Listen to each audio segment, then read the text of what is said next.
Hello WhatsApp guys, কি অবস্থা তোমাদের সবার? আশা করি তোমরা সবাই অনেক ভালোই আছো। তো আজকে আর একটা নতুন ভিডিও নিয়ে চলে আসলাম।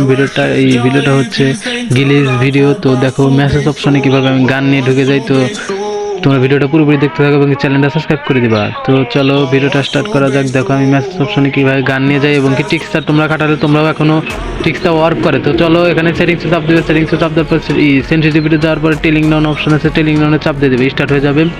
স্টার্ট হওয়ার পরে তোমরা টেলিং গ্রাউন্ডে চলে আসবে। টেলিং গ্রাউন্ডে আসার পর দেখতেই পাবো তোমাদের কাছে একটা M4A1 গান দিয়েছে। M4A1 গান নেওয়ার পরে তোমরা এই যে উপরে দেখতে পাবে প্লাস আইকন, নামের পাশে প্লাস আইকন, ওখানে চাপ দিবা। দেওয়ার পরে মেনুতে ক্লিক করে মেসেজ অপশনে চাপ দিয়ে স্টার্ট করে দিবা। স্টার্ট করে দিলাম। স্টার্ট করে দেওয়ার পরে এই গ্লিচ শুরু হয়ে যাচ্ছে। তো গ্লিচ শুরু হবেই। দেখো এই যে অটোমেটিকলি আমার হাতে যে গান চলে এসছে, তোমরা দেখতে পেলে এখানে যে গান চলে এসছে। তো এইখানে যদি তোমরা গান নিয়ে আসতে পারো তো সবাই বলবে এ ভাই, এ কি ভাই, গান নিয়ে চলে এসছে ভাই। তোমাদের একটা থাকবে অন্যরকম। তো তোমরা ভিডিওটা পুরোপুরি দেখতেই পেলে। তো গ্লিচটা তোমরাও খাটাতে পারো। তো আশা করি তোমরা সবাই ভালো থাকবে, সুস্থ থাকবে। আসসালামু আলাইকুম। তো গ্লিচটা তোমরা ট্রাই করে দেখতে পারো এবং চ্যানেলটা সাবস্ক্রাইব করে রেখে দিবা।